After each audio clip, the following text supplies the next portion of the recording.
Hi friends, welcome to Sabina சமையல். இன்றைக்கி ஒரு பிரேக்ஃபாஸ்ட்டுக்கு சூப்பராக ஹெல்த்தியான ஒரு டிஃபன் ரெசிபி தாங்க இன்றைக்கி பார்க்க போகிறோம். 2 விதமாக ஒரு ரெசிபி பார்க்கலாங்க. இப்போ வந்து நான் 1 கப்பு ராகி மாவு எடுத்திருக்கேங்க. அதுக்கு ஈக்குவலாக 1 கப்பு வெல்லம் எடுத்திருக்கேன். இது வந்து ஒரு 200 கிராம் வெல்லம், 200 கிராம் ராகி மாவு. இப்போது ஒரு பேன் வச்சாச்சுங்க. வச்சுட்டு லோ ஃப்ளேமில் வச்சுட்டு இப்போ இந்த மாவை கொட்டியாச்சு. கொட்டி இதை நல்லா ஒரு நிமிஷம் மட்டும் நல்லா வறுத்துக்கலாம் ராகி மாவை. இது கடையில் நாங்கள் வாங்கின மாவு தாங்க. மாவை நல்லா ஒரு நிமிஷத்துக்கு வறுத்து எடுத்துக்கணும். வறுத்துட்டு இது ஒரு பிளேட்டில் கொட்டி ஆற வச்சுக்கலாம். இதில் வந்து நம்ம ஜலிக்க வேண்டியதெல்லாம் இல்லைங்க. அதனால் சுத்தமாக இருக்க மாவு தான். இப்போ ஒரு பிளேட்டில் கொட்டியாச்சு. இது மாவு ஆறுறதுக்குள்ளே இந்த வெல்லத்தை வந்து நல்லா கரைச்சி எடுத்துக்கலாம். இப்போ நான் 1 கப்பு மாவு எடுத்திருக்கனால ஒரு 1 1/4 கப்பு போல் தண்ணி ஊற்றிக்கிறேங்க. இந்த வெல்லம் வந்து சுத்தமான வெல்லம் தான், கல் தூசியெல்லாம் எதுவும் இல்லை. அதனால் நான் அப்படியே போட்டேன். இல்லை நீங்கள் வந்து வடிகட்டி எடுக்கிறதா இருந்தால் வடிகட்டி எடுத்துக்கோங்க. அதை நாட்டு சர்க்கரையை யூஸ் பண்ணி செய்யலாம். நான் வந்து வெல்லத்தில் இந்த மாதிரி கரையை வச்சு செஞ்சேன்னா அதுவும் டேஸ்ட்டாக இருக்கும். அதனால் நான் வெல்லத்தில் செஞ்சுருக்கிறேன். இப்போ வெல்லத்தை போட்டோம் இல்லைங்களா, போட்டு தண்ணி ஊற்றியாச்சு. நல்லா வெல்லம் கரையிறதுக்குள்ளே இதிலே வந்து ஒரு 3 ஏலக்காய் போட்டுக்கிறேங்க. கொஞ்சமாக 1 டீஸ்பூன் போல் நெய் ஊற்றிக்கலாம். நெய் ஊற்றிட்டு நம்ம வந்து மிக்ஸ் பண்ணி வரும்போது அது வந்து எதுவும் ஒட்டாமல் வரும். அதுக்கு தான் இந்த நெய் ஊற்றுறது. இப்போ 4 ஏலக்காவை பிச்சு போட்டாச்சு. போட்டுட்டு நான் தேங்காய் வந்து 1 கைப்பிடி போல் எடுத்திருக்கேன். அந்த தேங்காவையும் இதிலே இந்த தண்ணியிலையே போட்டு நல்லா கொதிக்க வச்சு எடுத்துக்கலாங்க, வெள்ளை தண்ணியில். இப்போ நல்லா வெல்லம் கரைஞ்சதும் இப்போ நான் அந்த மாவை போட்டு நல்லா கிண்டி எடுத்துக்கிறேன். இது ரொம்ப சூப்பரானது, உடம்புக்கு ரொம்ப சத்தானதும் கூட. குழந்தைங்களுக்கு இந்த மாதிரி மார்னிங்கில் நீங்கள் செஞ்சு கொடுத்தீங்கன்னா ரொம்ப விரும்பி சாப்பிடுவாங்க. இப்போ இனிப்பு தூக்கலாக தெரியறதுக்கு கொஞ்சமாக நான் உப்பு, ஒரு பிஞ்சு உப்பு நான் போட்டிருக்கேன். இப்போ பாருங்கள், தண்ணி நல்லா கொதிச்சிருச்சு. இந்த ஸ்டேஜில் நான் எடுத்து வச்சுருக்கேன் அந்த மாவை கொட்டிக்கிறேன். மாவை கொட்டிட்டு வந்து ஸ்டவ் வந்து லோ ஃப்ளேமில் தான் இருக்கணும், ஹையில் வச்சுட்டு மாவு போட வேண்டாம். இப்போ பாருங்கள், நான் ஊற்றின தண்ணி எனக்கு கரெக்டாக இருந்துச்சு. இப்போ நல்லா மிக்ஸ் பண்ணி விட்டாச்சு. பாருங்கள் ஃப்ரெண்ட்ஸ், இந்த பதத்தில் இருக்கணும் மாவு. அப்போ தான் நம்மளுக்கு சூப்பராக. இது கொஞ்சம் ஆறவும் இதையே நம்ம தட்டி போட்டுக்கலாம். இது வந்து வாழை இலையிலையும் கூட வச்சு தட்டிக்கலாங்க. நான் வந்து இன்றைக்கி ஒரு எண்ணெய் கவர் தான் எடுத்திருக்கேன். இப்போ பாருங்கள், மாவு இப்போ கொஞ்சம் நல்லாவே சுடுது. அதனால நான் ஒரு நிமிஷம் மட்டும் அதை அப்படியே ரெஸ்ட்டில் இருக்க வச்சுட்டு அதுக்கப்புறமா நான் எடுத்து தட்டி போட்டுக்கலாம். இப்போ நான் ஆயில் கவராக 2ஆக கட் பண்ணி வச்சுருக்கேன். அதில் வந்து கொஞ்சமாக நெய் அப்ளை பண்ணியிருக்கேங்க மேலே. இப்போ இதில் வந்து இப்போ மாவு நம்மளுக்கு நல்லா சூடாக ஆறிடுச்சு. இதில் அப்படியே ஒரு உருண்டையாக அப்படியே எடுத்து மாவை நல்லா தட்டிக்கலாம். இது வந்து எதுக்குன்னா, நம்ம தோசை கல்லுலையே வச்சு தட்டுற மாதிரி இருந்தால் நம்மளுக்கு ரொம்ப மாவு வந்து ஒட்டி ஒட்டி வரும். இப்போ இதில் நம்ம நெய் ஏற்கனவே தடவி இருக்கனால நம்மளுக்கு அழகாக வரும். பாருங்கள், இந்த அளவுக்கு லேசாக நம்ம தட்டி எடுத்துக்கலாம். நம்ம எடுக்கும்போது அது எதுவுமே ஒட்டாது, நல்லா ஈஸியாக நம்மளுக்கு வரும். இப்போ இந்த அளவுக்கு நல்லா மெலிசாக வச்சு தட்டி எடுத்துக்கலாம்.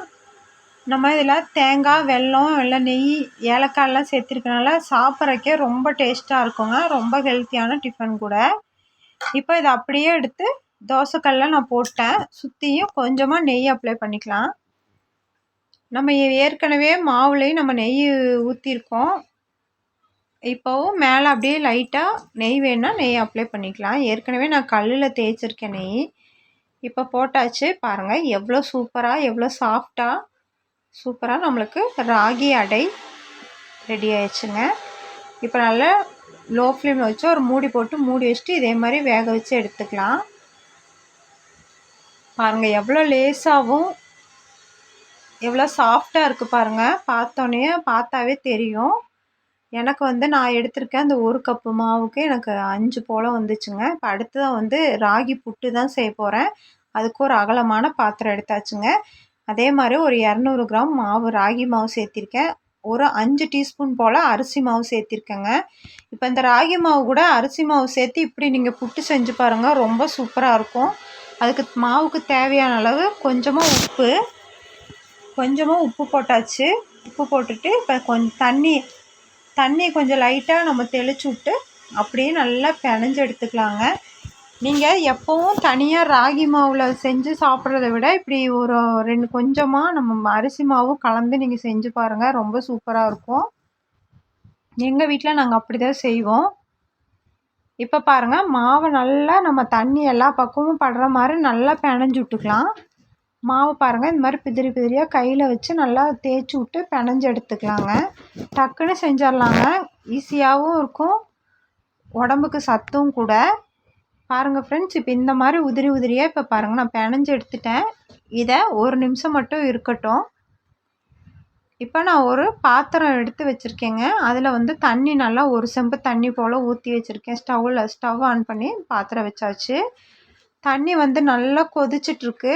அந்த ஸ்டேஜில் இது மாதிரி ஒரு காட்டன் கிளாத் எடுத்துருக்கேங்க, வெள்ளை துணி. அதை தண்ணியில் நல்லா முக்கி அதை புழிஞ்சு எடுத்துக்கணும்.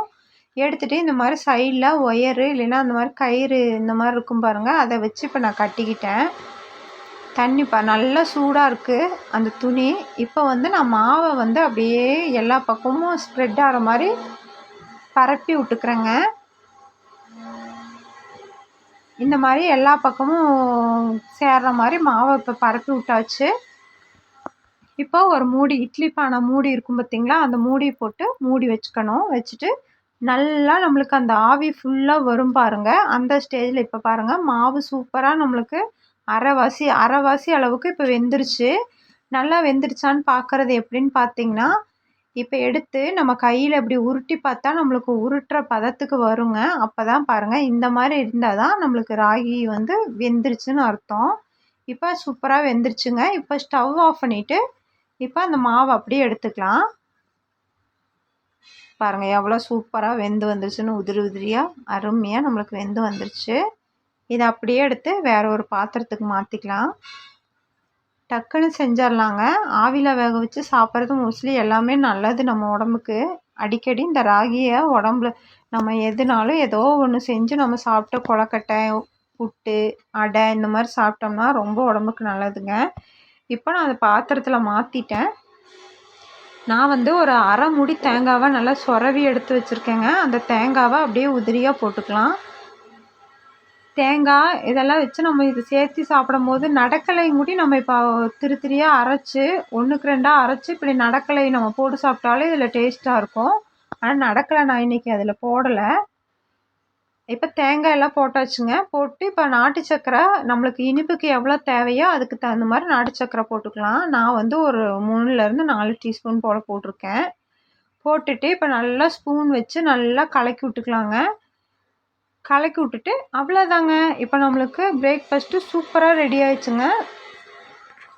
அவ்வளோதான். நீங்களும் இதே மாதிரி உங்கள் வீட்டில் நீங்கள் உங்கள் குழந்தைங்களுக்கு செஞ்சு கொடுங்க. குழந்தைங்கள்லேருந்து பெரியவங்கலேருந்து எல்லாருமே சாப்பிட்லாங்க. ராகி வந்து அவ்வளோ நல்லதுங்க. இப்போ அவ்வளோதான், நம்மளுக்கு சூப்பராக எல்லாம் செஞ்சு முடிச்சாச்சு. அவ்வளோதாங்க இந்த வீடியோ. இந்த வீடியோ உங்களுக்கு பிடிச்சா லைக், ஷேர், சப்ஸ்கிரைப்